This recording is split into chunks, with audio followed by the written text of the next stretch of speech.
Three lessons I learned through piano. Three lessons I learned from my lessons. I took a lot of piano lessons, so I learned a lot, man. I'm very thankful for it. So I'm gonna give you three lessons that I learned, but there's more. I might throw in some honorable mentions. So here goes. The first lesson was I learned to learn through repetition. Repetition was huge. Usually, when there was something I had difficulty with, my teacher would say, slow it down, get it right, and repeat it. So I would slow down, and keep repeating it until I got it right. Then, when I got it right, I'll repeat that 5, 6, 7, 8, 10 more times. And that's how we did everything. So learning was a very slow process sometimes. But it was slow in the beginning when I was learning. When I was learning how to learn, it was slow. But then as I learned how to learn, then learning became faster. Interesting how that worked. But yeah, you see, I saw it in sales. A lot of times, I was the guy that was selling cable in Sam's Clubs for a little while. I didn't really like it. But, it did teach me a lot. The little time I was there, it taught me so much.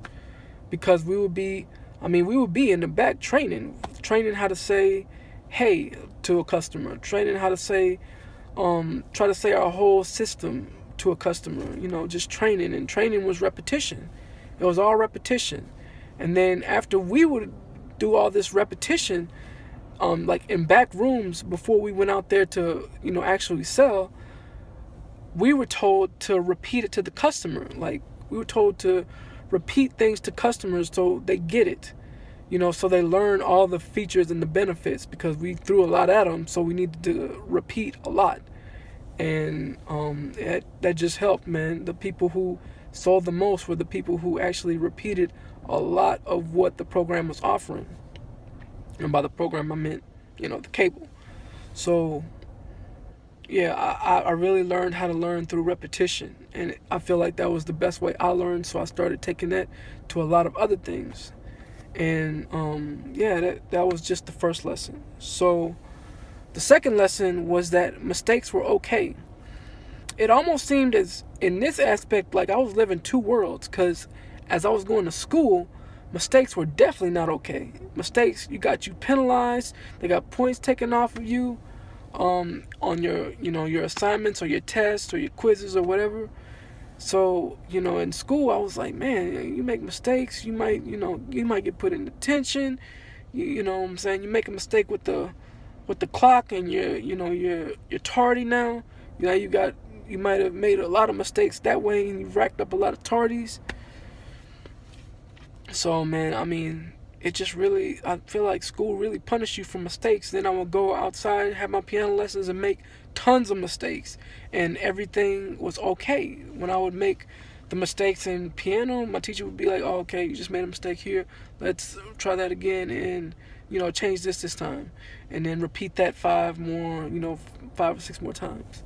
So it really taught me that mistakes are okay. And a lot of times with piano, I love my mistakes. Like my mistakes, I keep them because they sound so badass, so I put them in my pocket and save them for when I'm performing. And I'm like, damn, I'm glad I made that damn mistake. But that would never happen in school. When you make a mistake, you don't want to make that shit again. So yeah, just it really taught me mistakes were okay.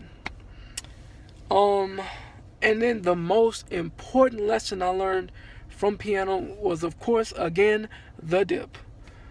Like to push through when things get sucky and you don't feel like practicing, you don't feel like doing anything with piano, nothing's working, everything is just you keep going, you push through that, and you'll get to a place where things start accelerating and they start moving again, and then you might hit another dip, and you keep going through that one, and you just keep hitting dips, and you keep going, or you might take a break and then you could come back. And it doesn't have to be like you just keep plowing forward, even though usually that ends up having the best results. When you take a break, I took some breaks and I had to come back to piano, and then I was rusty, and then you got to get back to where you were, and then you might have to go through another dip, or you never know.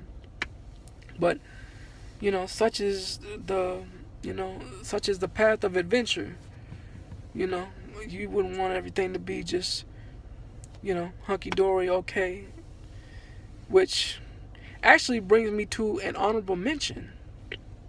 The honorable mention lesson. So we have learning through repetition that mistakes are okay. We have the dip, and the fourth one, the honorable mention, is tension. I learned a lot about tension and release. It was really cool, man. It was really cool. Tension and release. Tension. For contrast, let me give you a song with no tension. Mary Had a Little Lamb is a very simple song that really has no tension. So when you hear it about the third time, you're kind of like, all right, what's the next song? I don't want to hear this no more. Something like Beethoven, his songs have tons of tension. So they're very inspiring, and people want to listen to them over and over and over again for years and years and centuries. A lot of times tension is, a disharmony in the ear, and then your natural inclination is to want to get back to harmony. So like it's like a and then it's like a relaxed feeling after that's the release, the tension and the release.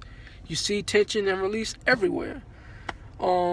Say like in a sports season, maybe like a basketball season. There's a whole season, then there's the playoffs, then that's all the tension, man, all the practices, all the hard work, all the season, the long season, the flights to different cities, and then that ends, and then you got the playoffs. The playoffs is the next level. It's just another level of tension.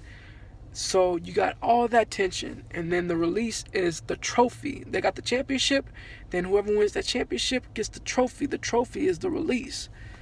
That's all the hard work, all the tension being released.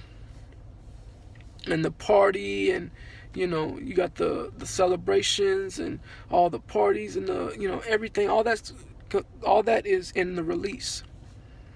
So yeah, man. Well, imagine if they had a whole season. They played the whole season. They played the whole playoffs. They got to the championship round, and right before the championship round ends, they cut everything off. Everything is done. You don't know who won. Then it's just an icky feeling you get, and that's because you haven't released all that tension. I mean, I used to see it in I'm seeing it now as a publisher. I'm publishing books, and I'm reading a lot of recommended books on how to form descriptions of the book. So as I'm reading descriptions, they're telling me that customers see the description of the book and they feel tension when they read it.